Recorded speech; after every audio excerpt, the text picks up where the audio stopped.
guys? Hope you're having a great week and a great Friday. Welcome back to another Friday Fireside chat.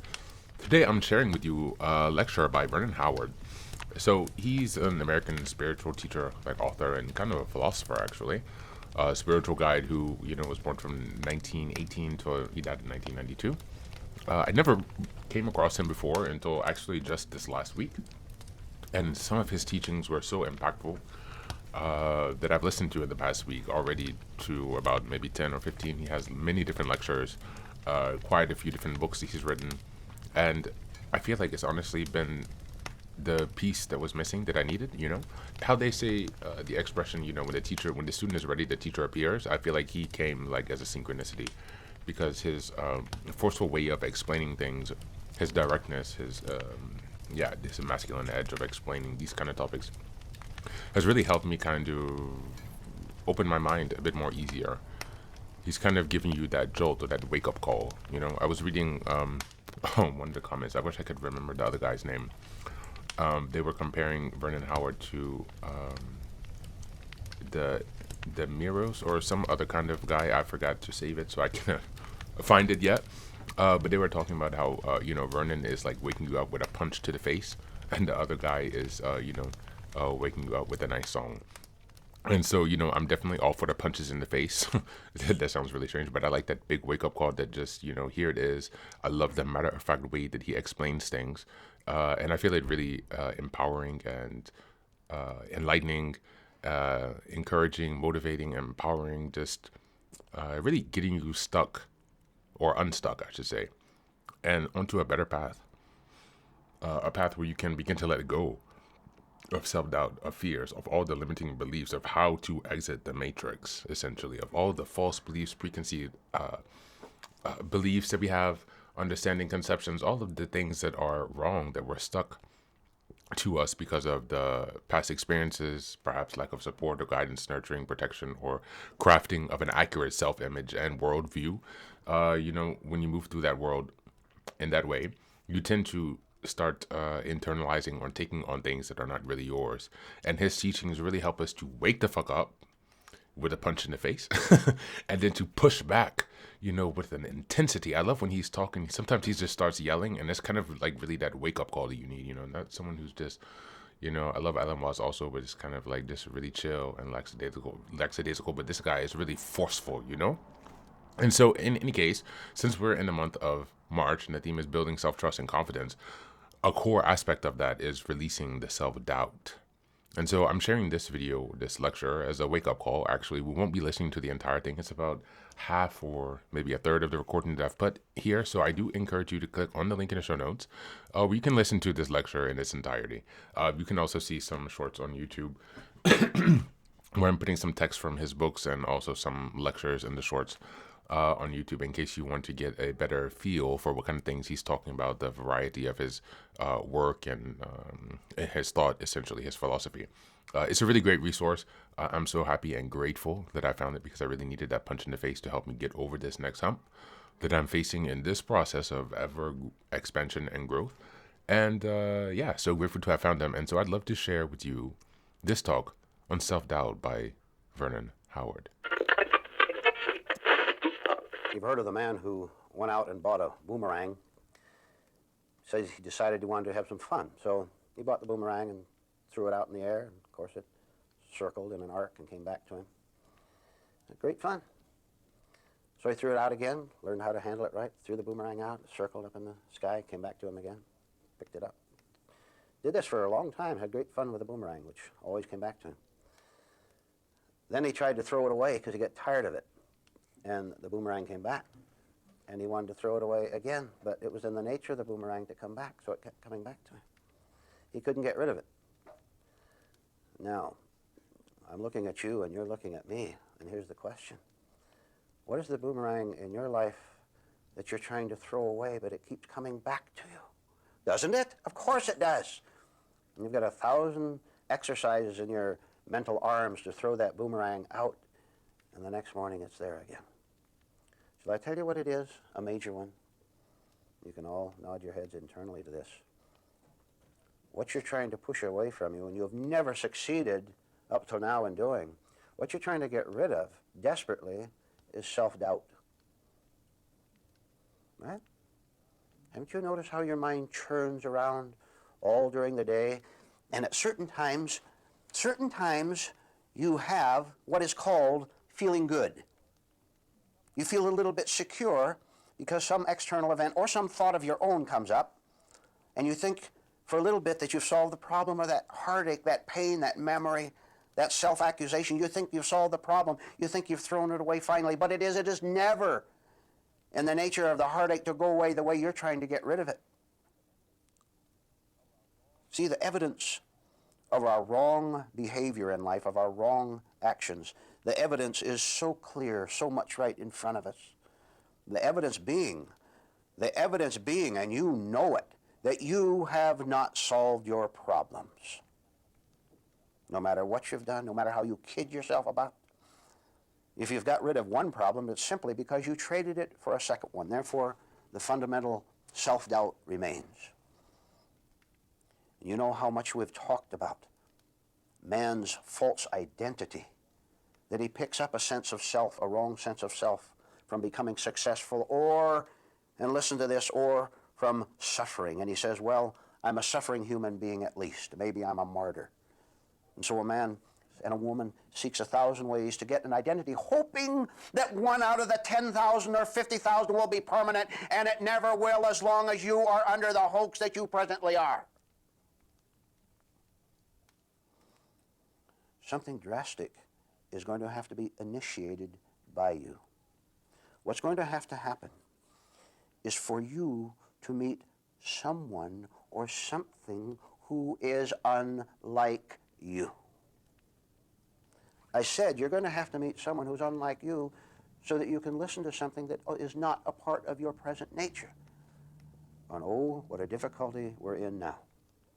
You see, whether you're aware of it or not, you always associate, cling with, flock together with thoughts, other people, events, experiences that are already like you. You associate with the familiar. You associate with your old thoughts, your own aims, your own fallacies. You associate, in short, with everything that is already like you, with your friends, with your relatives, with your ambitions. And the last thing most human beings want to find is a man, a woman, a circumstance, a truth that is unlike themselves. They don't want that at all. That's the last thing they want, is to find something that is different, because then that means a challenge to their false sense of certainty that they already have it made and know what it's all about, in spite of all the evidence. When you meet truth, a particle of it, when you meet it for the first time, there's a sensing from your old nature that you are meeting something that is unlike you, and you begin to get nervous, and you want to push it away, and you want to run away, and you want to find excuses and justifications for not wanting what you have encountered, because you think that it's a threat to you. And how incredible that a human being will push away the very one thing, the one thing that could rescue him, because he's afraid that it's going to hurt him. Not seeing that his hurt is in remaining as he is. Isn't your Monday a repetition of Sunday, and a Sunday a repetition of Saturday? And then forward through the week again, isn't everything exactly the same? You know very well it is. You know that you have nothing new in your life. You have nothing solid to stand on. And that self-doubt keeps nagging at you, keeps making you cry. All right. Where is the problem? Now you listen carefully, and don't assume that you already understand what I'm going to say. That would push away the real reward that you'll get from it. In your present incorrect thinking, which is there, otherwise you wouldn't suffer as much from hostility, from fear, and so on. In your incorrect thinking, you actually believe that the problem is out there. You actually believe that the difficulty is in that condition, or in that past condition, or in that wife, or in that husband, or in the boss. You will do anything to cling to the self-deception that the problem exists out there. Because if you were to suspect the truth that the problem is, now listen, is if you were to suspect that the problem is 100% yours, that means responsibility on your part. That means a jolt. That means you're going to be hit very hard, because you are going to have to give up actually millions of thoughts from the past in which you say that that other person, because of his behavior, that is why I am in heartache. That is why I have self-doubt. All the time, all their lives, most human beings insist absolutely that the world is at fault, and if it would change, they would feel better. Well, the world is changing all the time out there. How come you don't feel better? Self-doubt must continue to haunt you until you understand that the self you're trying to find security for is non-existent. You're trying to build up a system of ideas about yourself that you hope will feel solid, and it can never happen. Only the absence of all acquired ideas, opinions about yourself, only the absence of those can ever change anything, which you'll see for yourself as you go along with things. Because human beings have not found themselves, because they have not emptied themselves of all their thoughts, all their ideas. Follow this. They go into a dreadful pain, which I will describe to you. I'm describing your life. They go into a dreadful pain called wrong seriousness. Look how dull you are with your kind of seriousness, what you call earnestness, what you call intensity. You're wasting your life with the kind of serious aims you now have, because they are all wrapped around you perpetuating the hoax by which you have lived and suffered up until now. If you could begin to see through, just tonight, begin to see how all your so-called serious ideas are simply one or another form of depression. If you could see that what you call being earnest is a form of despondency and gloom based on delusion, if you could see that, you would begin to break out from going from darkness to a beautiful sunshine. Let me tell you a story that will show what we're talking about. Here's a businessman, and he's told about a piece of property that is supposed to be very valuable out in the country, let's say. And so he goes out there, and when he gets out there, there's the real estate man waiting for him. And he shows him around the house and shows him around the large area, there's hills in back. And all the time that the real estate salesman is showing him around the house and the property, other possible clients are also being shown around. So there's a lot of people looking over the property. And the man is told how valuable it is and that the price is quite reasonable, and you better get it right away before someone else buys it. And he sees the other buyers there. And the price pretty high, but he begins to get serious over buying the property. And he thinks he'd better get it before someone else does. And other things come up that make him want to buy it. For example, a very attractive girl comes along. She stops her car and she looks out and talks to him. She says, I live down the street. It'd be nice to have you in the neighborhood. And he looks at her and his heart flutters a little bit. And you see, he's already gone into imagination, as people do in situations like that. Don't they? Don't you? You know what I'm talking about. And so the girl smiles at him and says, nice to have you as a neighbor. Be sure you buy the house. Other things, sort of things like that happen, which make him think that he better buy it fast before someone else does. So after 3 or 4 hours of looking around, it's quite a large bit of property, he drives back to the village where he's staying overnight and goes to the motel and is very earnest about thinking about buying it. And he's worried about losing it. And he remembers the girl. And he remembers what the real estate man said, that it will increase in value in 6 months, and he better get it now. He goes out to dinner shortly after that and sits at a booth at the back of the cafe and has his dinner. And as he has it, as he's having his dinner, he hears the voice of this girl that he met. And she's talking with a man. And he suddenly realizes that they're in the next booth, and they can't see him because of the partition. Are you ahead of me? Why aren't you ahead of yourself in life then? See, you can follow a story when it's an illustration, when someone tells you. But you walk right into the same situations yourself because you're carried away by your old nature. So as he sits there and listens, the light begins to dawn, doesn't it? And here's what he realizes. The whole thing was a con game. The whole thing was a hoax set up for the very purpose of drawing him in, making him think that he's going to get something valuable, and if he didn't get it, that he'd lose out. And by the way, do you understand that the fear of loss is one of the most persistent naggings that we have? What do you have that you value now? I'll guarantee you, if you're not living from who you really are, one of your doubts is going to center around you losing that. Someone younger coming along and taking your place down at the office. Someone coming along and taking your property or whatever it might be.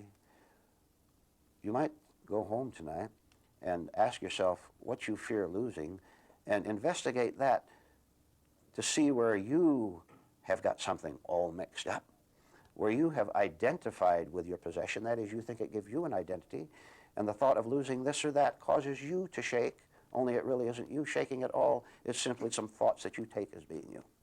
But back to the man in the booth.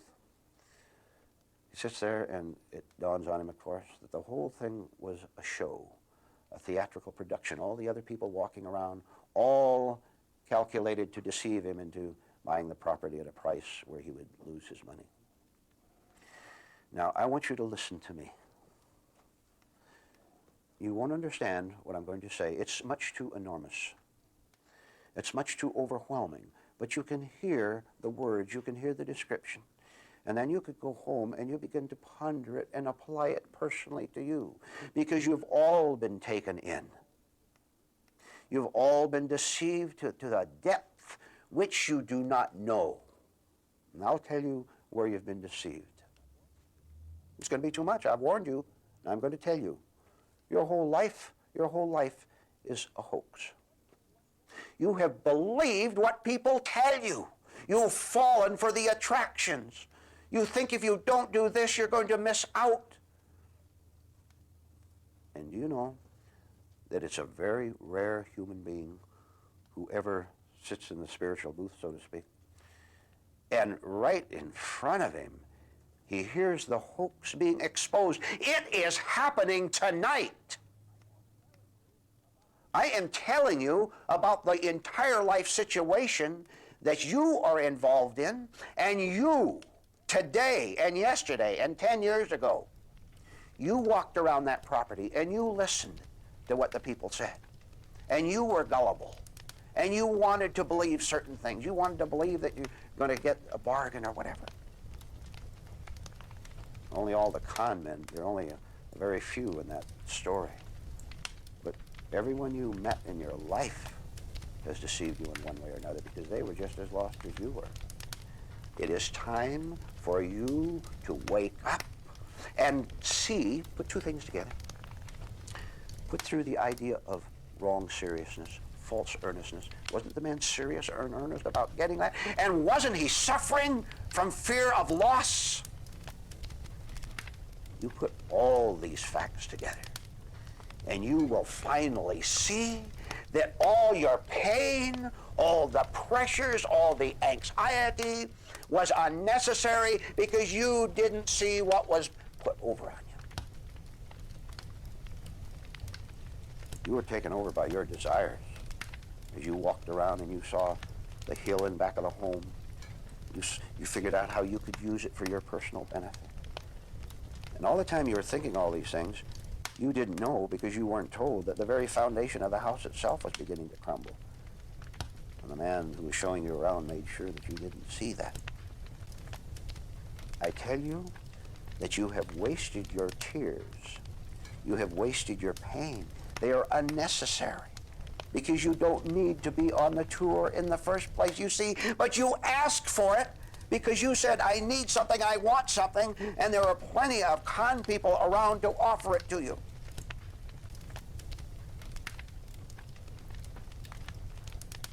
Fact. Here's the fact. Right now, as you are listening to me, unknown to yourself, you don't know it. You don't know it. I am telling you that you don't see it. You are under a hoax. You're believing it, you're going along with it, you're suffering from it. And I am telling you tonight, you had better remember what you've heard, because I have exposed for you. You're sitting in the booth and you're hearing the whole thing being clarified for you right in front of you. You're hearing the facts, you're seeing through it. Then are you going to go out of here? Are you going to go out of here with a new attitude that says something like this? All right, I'll look into things. I'll look into seeing where I'm anxious over something. I'll see whether that is indeed a hoax, and I don't have to be anxious at all. I'm telling you, you don't have to be anxious at all, because you're anxious because you have all these doubts about yourself based on a false idea of who you are. Guys, I really hope you enjoyed this talk. I mean, there's so much here, and again, we only listened to a portion of it, but you can hear what I'm talking about, the intensity that he speaks with, the passion, the clarity, the directness. This is something that personally I've been needing, and the past few months of my journey, it's the process of peeling the onion. Things are always coming up. There's always a new layer. There's always a new revelation, a new understanding, something new to release, to process, to accept. And this lecture, especially the way he ends it, your delusion, your anxiety, your stress, your doubt, all originate from an incorrect understanding of who you are. I've spent so much time in different therapy sessions, different therapy groups, different coaches, and so much of these efforts have relied on these kind of philosophical traditions that were created, by people who don't look like me. And I'm beginning to understand even more so the limitations of that. A solution that was designed for people who are not like you is not always going to work for you. So much of the bullshit that we have in this mental health system is actually just meant to keep people entrapped so that they can continue to have their energy drained and stay in a disempowered and weakened position where they can be exploited further. That's the unfortunate truth. When you go to these public health clinics, they're not here to help you heal. They're here to make sure that you do not destroy yourself or someone else. That's like basically the limit. Not every single one, but most of the public health places, that is the idea. Even most certified therapists who have experienced, unless they have experienced what you have and have actually walked through that pain, just reading a damn textbook is useless to anyone. Because unless you have walked the path, you will not be able to help anyone else. I got really pissed off last week with my therapist. I told her, this is some random white Dutch lady who has not experienced any of the trauma that I have. She calls herself somatic EFT therapist, ACT. And, I was explaining her the emotional intensity because I was very, very heated in this moment. And, I was explaining to her that, I feel like I'm having a kundalini awakening, And she was like, ooh, and like shaking her back or her spine or something. And I was like, what the fuck is you talking about? Nothing like that just pissed me off because, a kundalini awakening is like, ooh, I just wanted to cuss her out so bad because, actually what a kundalini awakening feels like. It's like in that movie, The Exorcist, when your head is turning around, and this bitch over there talking about, ooh, so that shit just really pissed me off because I'm just like, this bitch don't know what she doing at all. Like, she really don't. And, this trying to stay grateful, but then also getting pissed off that you're seeing somebody every other week who is not trained, never experienced what you have, and who thinks that Kundalini awakening is like a fucking ride at Disney World when they feel like open heart surgery with no anesthesia, And so that response just really just pissed me off. So I've been having to work with that, coming back down to myself, recentering on myself and not being impacted by her lack of knowledge and just figuring out to take the right action from there because nothing like that is so annoying, And unless you can face your self-doubt in that moment and my ability to respond to this situation and my feelings, then, I will be at the mercy of being drained by someone else, being forced into her frame and her reality where she thinks she understands what she's doing and has value to offer to me, and she doesn't, And that's just one example of how coming back to yourself allows you then to take more aligned actions in the moment, because sometimes when you grew up with that pressure down, you're not really in alignment with your natural responses, and they can come up as delayed responses, delayed emotional processing, or realizations, and so forth, and so it's so important that we come back to ourselves in this process of releasing that self-doubt, because so much of the bullshit that has been thrown at us that has led to that self-doubt is not even accurate in the first place. Your subconscious mind does not know if something that you repeat over and over and over in your mind is true or false. You can lie to yourself to create new positive memories. And you might say, oh no, that's bad. We can't do that. We have to tell the truth. Well, guess what? Most of the memories that you have in your mind, even of the traumatic experience, past experiences, they are altered over time. Your brain by default to make them worse, most likely because of catastrophizing, trying to keep yourself safe. And so most of those memories that you have of the traumatic situations are even worse than they were in the moment. And so if your brain is already storing, recycling, obsessing over past memories that you have made worse, then why not create positive ones that are better? There's no difference. Your body will react the same. Your mind reacts the same. This is part of the process of releasing that self-doubt, coming back into your groundedness, and building your confidence from a solid center. Do not stay the victim to other people's projections. No longer allow yourself to internalize the weaknesses and the insecurities of other people. So I'm going to wrap it up here today, guys. As always, don't forget to check out the link in the show notes so you can listen to this entire lecture because it's outstanding. And have a great weekend. Have fun. Stop doubting yourself and raise your confidence. Think about that every hour. What is one thing I can do to decrease my doubt and raise my confidence? Every hour, catch yourself, maybe put a timer and catch yourself in whatever you're thinking about at that moment. That's how you make this a daily practice and begin to create the patterns and repetitions that you need in order to change that pattern. So spend some time with yourself today. Raise your confidence because you're worth it. Take care.